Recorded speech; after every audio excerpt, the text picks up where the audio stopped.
Don't worry, it has a point. Did you catch it? That particular little advertisement was a Super Bowl commercial.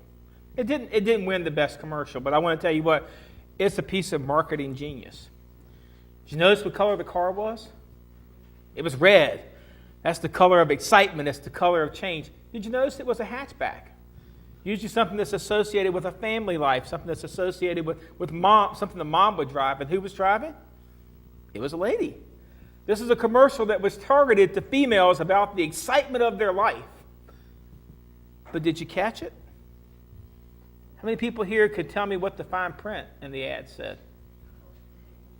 You see, it showed all of the excitement. It showed all the things that was going on. It showed all the possibilities. But right at the beginning of the commercial, when you first saw the little trolley car separating, it says, "Professional driver, closed course, do not attempt."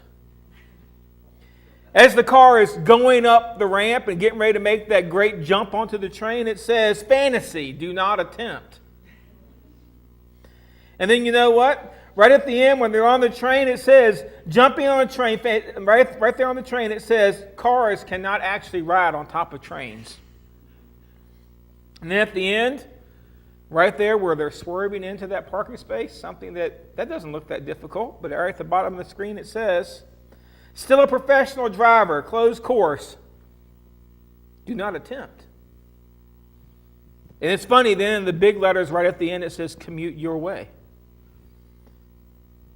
We're kind of used to fine print when it comes to car advertisements. After all, don't we see things like this in the newspaper all the time?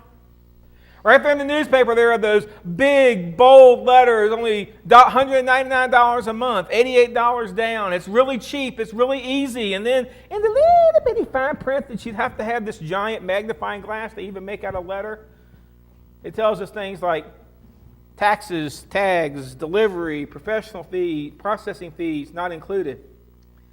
The offer is only valid for qualifying customers. And by the way, we only really have one on the lot that's this price. We're used to this, right? If it's not bad enough that it's coming to the car industry, now we have it in our prescription drug industry. Oh my gosh, I can't watch a television show nowadays that you don't get one of those commercials, somebody peddling their prescription drugs. But if you really look at the commercials, they're all about the same. There is this family or this couple or these people that, man, they're walking on the beach and they're having a happy life and everything is going good and everything is going great. And they're talking about all the benefits that you get from this prescription, and then the ukulele music starts. And then the announcer's voice gets real soft and he says something like this: "Contact your doctor if you have uncontrollable muscle movements, as these could become permanent. Other risks may include decreases in white blood cells, which can be serious, dizziness upon standing, seizures, shortness of breath, slow heartbeat, weight gaining, fatigue, hypnosis, dizziness, faintness. People taking this, whatever it is, have any of these symptoms should call their doctor. Additionally, patients experiencing fatigue or dizziness, they should sit down or lie down and avoid driving or doing hazardous things." And I begin to think, with all those side effects, who wants to take the prescription drug? It's the fine print, though. It's the fine print in the advertisement that kind of takes away the promise of what the advertisement was trying to tell you, wasn't it? I mean, can you really drive your way in that Nissan? Well, probably not. Not if you want to live very long and not get a ticket. Are the prescription drugs really going to solve all of the issues? Sometimes the side effects are worse than the issues you were experiencing. But yet, here it is. They make the offers to us. And this ties back in because last week, I want to tell you something. I know I shook you a little bit. I know I got all the way down to your foundation, and I probably shook your faith quite a bit last week with this question. Are you a fan or a follower? I could tell going out that people had questions, and I could tell from the Wednesday night group that people were still struggling with the idea of really, what am I? Am I really a fan or a follower? And well, this week we're going to start picking up the pieces that we shook loose last week, and we're going to start reassembling them into what it really means to have a relationship with Christ. And here's Jesus' offer. Then he said to all of them, "Whoever wants to be my disciple must deny themselves, take up their cross, and follow me." Now, I read that, and that's a understandable offer, but there's no fine print to it. And we're going to spend the next few weeks basically dissecting this verse and really looking into it, and we're going to start off this week with the word whoever. Now, the NIV starts out with the word whoever. We are very familiar with the phrase that we get from the King James, and it starts out the word all. All. That's who Jesus is now making this offer to. All. When Jesus said to Matthew, "Follow me," he was making it clear that his invitation to follow is not just for the religious elite or for the morally upright, for those who have their lives together. His invitation is for all of us who are hiding some stains. Jesus said, "Anyone who would come after me must deny himself, take up his cross, and follow me." Anyone. Anyone is a pretty inclusive word. Anyone can follow Jesus.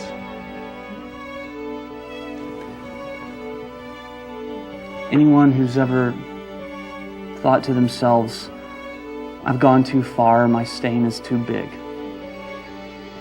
Anyone who's ever laid awake at night and said, "I can't believe what I've done." Anyone who's ever looked in the mirror and said to themselves, "I can't believe what I've become." Anyone can follow.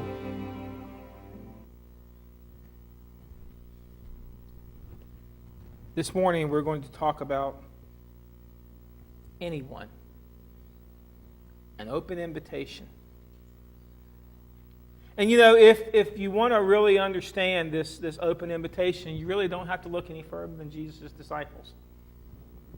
You ever looked at this bunch of mishaps that Jesus put together? Social misfits and things that don't fit in? Well, you had Peter. It's funny, he became the leader of the bunch. He was a fisherman. To say he was indecisive, well, that's an understatement. To say sometimes he made irrational choices, well, yeah, that's Peter. That's who he was. And surely it got better as you moved out from the leader. Well, then we had, the other part that was in the core. There was James and John, also fishermen. So arrogant were these two people that they asked Jesus' permission to call down fire upon some sinners. Jesus, tongue-in-cheek, kind of named them sons of thunder. They were so self-centered that they had Mom come and ask Jesus for a special place on the left and right hand of Jesus. And it doesn't get much better. We get Matthew. Now, we all know what he did for a living. He was a tax collector. And as much as that word hurts us in our modern day society, it was much worse for the people of that day. Tax collector meant you were dishonest. There were loyalty questions because you had sold out your faith to work for the Romans. We had Thomas. Come on, we know what we call him, right? He's what? Doubting Thomas. The one that refused to believe Jesus was alive until he could physically touch. Maybe you're not familiar with this guy. We had Simon the Zealot. That was one of the apostles also. You know what a zealot was? He was a political activist. Odds are he started following Jesus simply because political reasons. He didn't like the Roman Empire, and you know what? Jesus seemed to be the next best option.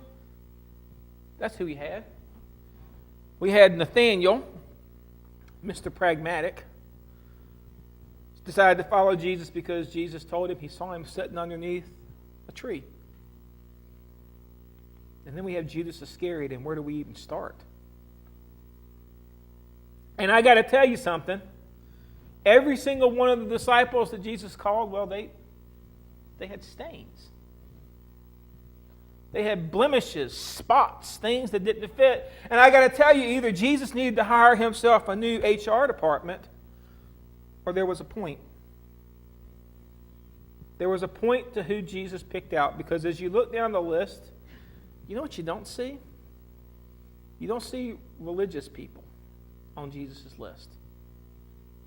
You don't see people that worshiped in the synagogue a whole bunch. You probably see people that spent most of their time working. he was a very untraditional rabbi, and he picked a very untraditional group to follow him. And I think it's more because Jesus wanted that message to come on down through the ages. Anyone. Anyone can be a follower, and I think that's the important thing we also need to realize. Every single one of these guys, these people that Jesus called, they all got the exact same invitation. He didn't go to Matthew and say, you know what, you come and be my follower, but since you probably have some money, we'll let you only do 3 days a week, and you can just give a little extra money to make up your difference. He didn't go over to Peter and say, well, you're going to be the leader, so you know what, you don't have to be quite as rambunctious as all the others. Just kind of sit back and let them do the work and don't get involved. He didn't go to Thomas the doubter and say, you know what, since you're struggling in your faith, why don't you just do this on Sundays? Jesus gave a very simple invitation. Be a follower. No other invitation did he ever give. Over and over and over in Scripture, we see him calling people to be a follower. And so we begin to think about that, and we begin to think about anyone. Do you think Jesus really meant that? Anyone? I misquoted at the beginning that the King James doesn't say all, it says anyone to start that verse. Anyone can be a follower. And I want to tell you something. As fans, well, that causes us a problem. And here's what I mean. Think about this just for a second. If we really took this idea that anyone can be a follower, well, how would that impact my church? Well, let's face it. We like churches to stay the same. Don't we? Don't believe me? I bet you're sitting in the same seat that you pretty much sat in last week unless somebody beat you to your seat and made you move. We pretty much sing the same songs unless the crazy preacher man finds one on the internet somewhere and drags it in here, but we sing the same songs. We have certain ways that we talk, and we have certain ways that we walk, and we have certain things that we read. We like things to stay the same. Change doesn't go well in the church. As a matter of fact, a few years ago when I was working with a church that desperately needed some change, and I was trying to figure out how we were going to go about doing this, I bought a book. I think I've mentioned this book before. It was called How to Eat the Elephant, Changing the Church from the Inside Out. You know how you eat an elephant, right? One bite at a time. That's the only way to eat an elephant. Okay? And the idea is that you had to, when you were going to work with change in a church, you had to make things so subtle, so gradual, that really nobody realized anything was changing until it was too late and they couldn't make it go backwards. That was the premise of the book. But we like things to stay the same in the church, and well, that's kind of a problem because you know what? Soon, same becomes standard. Soon, the things that we like to stay the same become the standards of our church, right? We can't bring in anything new because that's not the standard, right? New music bothers us because it's not the standard. If you came in one Sunday and all of a sudden the pulpit was moved to the center of the aisle, and you might think, what's Barry up to now? But it would probably bother you a little bit because it's not the same, because we have a standard. The preacher's supposed to stand up here, and you're supposed to sit down there at a safe distance. That's the way it's supposed to work. Then the real problem becomes, is the standard? Well, those move on and they become the qualifications. That's what we do. We go from starting out with something that's simple, that we just want things to stay the same so that I can be comfortable. And then the same becomes the standard, and the standard becomes the qualification. And you know what happens? Church isn't for everybody at that point. If you come in and you don't look like me, and you don't talk like me, and you don't worship like me, or if you have a little bit of different belief, or you have a little bit different idea, then you don't meet you're not the same, so you don't meet the standard, so you don't meet the qualifications. And well, it's just a problem. And in Jesus' open invitation, we often forget Matthew chapter 11, 28. Come to me, all who are weary and burdened, and I will give you rest. Notice that word in there? It does not say, come to me all, come to me those who are religiously sound. Come to me those who dress the way that I think they should dress. Come to me those that are brought up in the church. It says, come to me all. Jesus had this philosophy of an open invitation. Didn't matter what it was. See, Jesus was all about removing the qualifications. Notice when Jesus went around and hired his disciples, and that's essentially what he did. When he collected his following, these people left their jobs behind and they were following Jesus. And it was going to be up to Jesus' ministry to kind of sustain these men for these 3 years. We missed that a lot.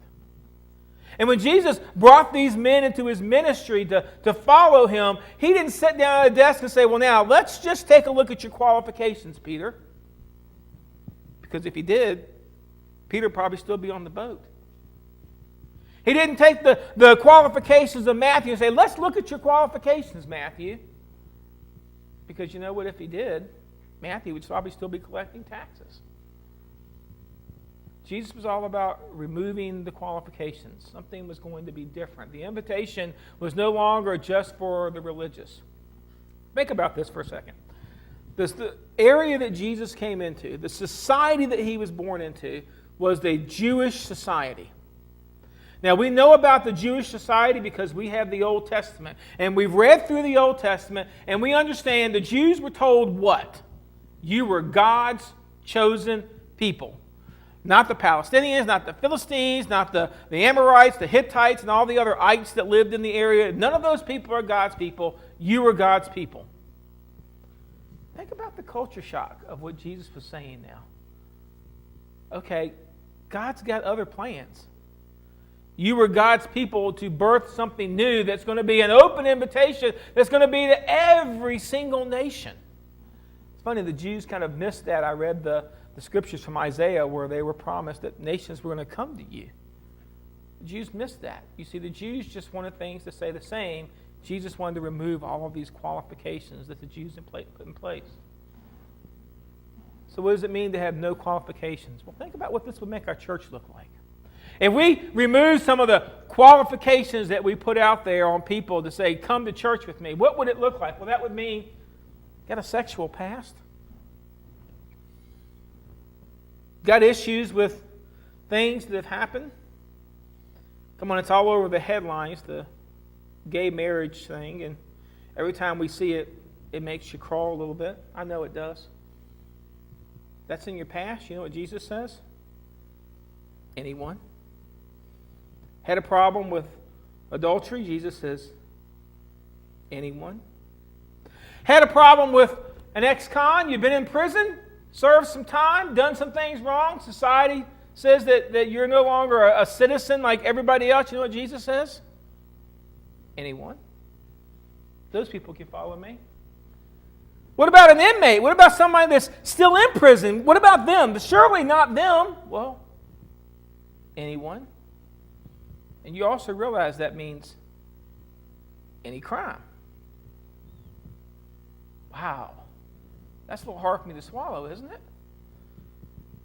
Really? Any crime? Yeah. Jesus says anyone can be a follower. It means that if you've had issues in your past, you've been recently divorced, or you're divorced, Jesus says, anyone?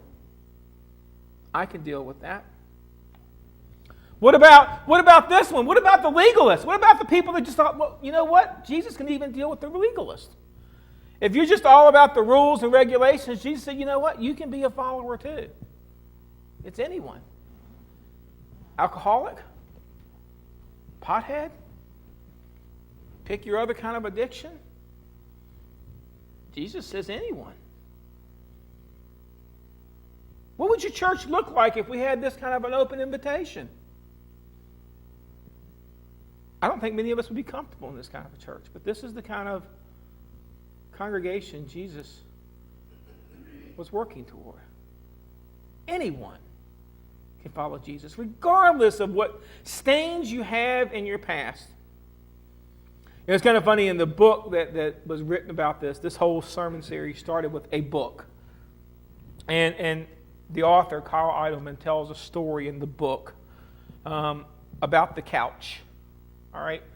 And his wife and him had gone out before they had kids, and they had purchased a white couch. Now, obviously, you know it was before they had kids, because nobody in their right mind purchased a white couch with kids. But sooner or later, kids came along, and of course, the kids were taught, don't eat on the white couch. Don't drink on the white couch. Why? Because it's a white couch. One day, the mom was in cleaning the living room, and she pulled the cushions off of the couch. And as she pulled the cushions off, and she picked up the cushion, on the back of the cushion was a big purple stain. And the daughter saw mom pick up the cushion, and the daughter ran for her room. Because you know exactly what had happened, right? She was doing what? Eating and drinking on the couch. And she spilled her Kool-Aid. Just a little bit. But then she tried to get it out on her own. So she started rubbing it, and the stain got bigger and bigger and bigger, as it tends to do. And then she decided, you know what? I can't get rid of it, so what am I going to do? I'm going to flip the cushion over and cover it, and hopefully nobody will ever look at the other side of the cushion. Isn't this what we do with our lives? With our stains? You know what? Jesus even says, I can take the hypocrite, the one that says one thing and does the other. When I mean everyone, I mean anyone can follow Jesus, anyone that's ever had a stain. It's funny, as the author tells the story, the little girl is, of course, confronted by mom and dad. She's scared to death because she's broken the number one rule in the house. And when she talks to her mom and dad about why she covered it up, she told her mom and dad, I was convinced once you saw the stain, you wouldn't love me anymore. From the mouth of babes, you can learn a lot, right? I think a lot of times we have stains in our life, and we are convinced we cannot be a follower of Christ simply because we don't believe anyone. We are convinced there's something in my past, there's something else that I've done, there is somewhere in my life that means I am disqualified and I cannot follow Jesus. Let me point you to Luke chapter 9:23. Jesus starts out, anyone. Doesn't matter about your past. Anyone. Jesus removed all of these qualifications, but you need to understand something. Since Jesus removed all of the qualifications, then guess what? There are no excuses. This is what Romans chapter 1, verse 20 says. For since the creation of the world, God's invisible qualities, his eternal power and divine nature, have been clearly seen, being understood from what has been made, so that people are without excuse. You see, the idea that you've got an excuse on why you can't follow Jesus, Jesus says, no excuse. I've made it plain. I've made it clear.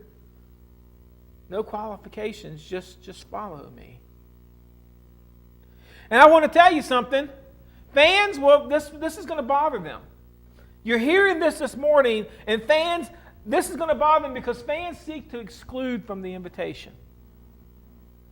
And you know why we do that? Because if it means anyone, then it means I'm not quite as special as I thought I was. And so we want to exclude people from this invitation. We'll never say that publicly.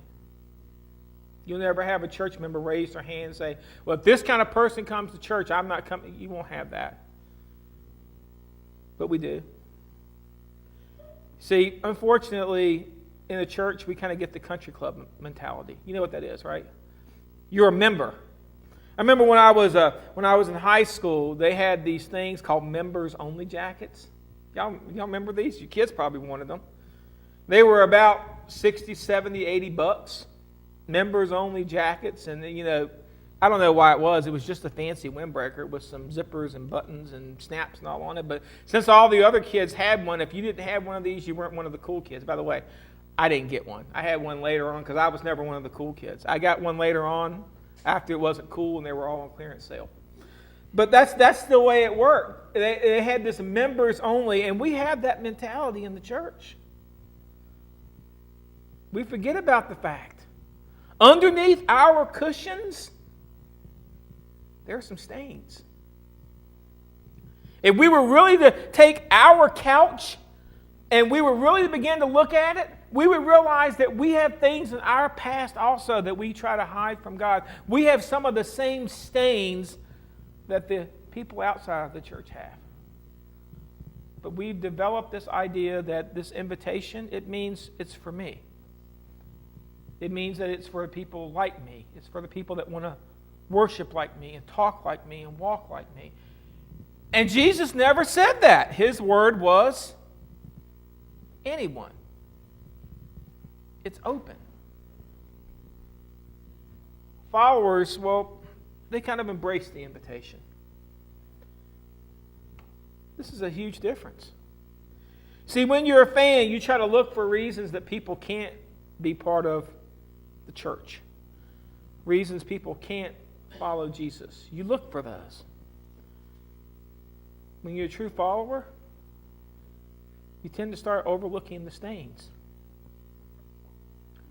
The Bible gives us a phenomenal example of this in John chapter 3, verse 26. This is the story of John the Baptist. We're familiar with this. They being some of John's followers, some of John's fans, they came to John and said to him, Rabbi, that man. Now, that's the funny word, that man. You know who that man was? That man in this context was Jesus. So basically, they're looking at John and saying, John, that Jesus dude, well, listen. That man who was with you on the other side of the Jordan, the one you testified about, look, he's baptizing and everyone is going to him. See, these fans had a problem. You see, they liked what John was doing. John was new. John was different. John was fresh. Remember, by the time John showed up, it had been 400 years since Israel had a prophet. And here is John, and John starts this thing, and he's out there in the wilderness, and he's eating his bugs and his honey and dressing in his camel hair, and he's all good to go. And people are following him, and they're flocking to him, and you have some of the charter members of John's church, okay? And there they are. And all of a sudden, this Jesus guy comes along, and now all the people are moving to Jesus, and, well, I got a problem with that, these folks are telling John. John, don't you realize our attendance is going down? John, don't you realize that it's not going the way that we want it? John, you need to do something about this because this Jesus guy, he's taking everything from us. I love John's response. This is what it said. To this John replied, a person can only receive what is given to them from heaven. You yourselves can testify that I said, I am not the Messiah, but I am sent ahead of him. The bride belongs to the bridegroom. The friend who attends the bridegroom waits and listens for him and is full of joy when he hears the bridegroom's voice. That joy is mine, and this is now complete. And here's the statement. He, that man, Jesus, must become greater, and I must become less. John understood this concept of open invitation, didn't he? John understood the concept that when Jesus said anyone, he meant anyone. That's important for us. And while we talk about this in the big, broad picture that maybe makes us cringe a little bit when we talk about people that are outside the church, you do realize something. Anyone means you. When Jesus made that statement, anyone that comes after me, well, that anyone, it included you. It included you with all of your stains and all of your baggage and all the things that have gone wrong in your past. Jesus still says, I want you to follow. Notice the word. Not to fan, I want you to follow. And so while it's anyone, we need to realize it's everything. This really is less of a conclusion to this sermon. Remember when in the old television shows they used to do, I used to watch Batman in the 1960s, 70s. Actually, I watched it in reruns because I was born after it came out. But remember, they always had it, and they would have the episode, and they would get up to the point where Batman's in the trap. And they would say, tune in tomorrow, same bat time, same bat channel. Well, this is less of a conclusion and more of a to-be-continued statement for next week. See, this invitation that Jesus gave, it is anyone. Anyone can be a follower, but you need to understand it's going to mean everything. If we decide to truly become followers of Christ, everything is going to change. Not all at once, okay? It isn't an on and off switch where you become a follower and it's like, click, woo.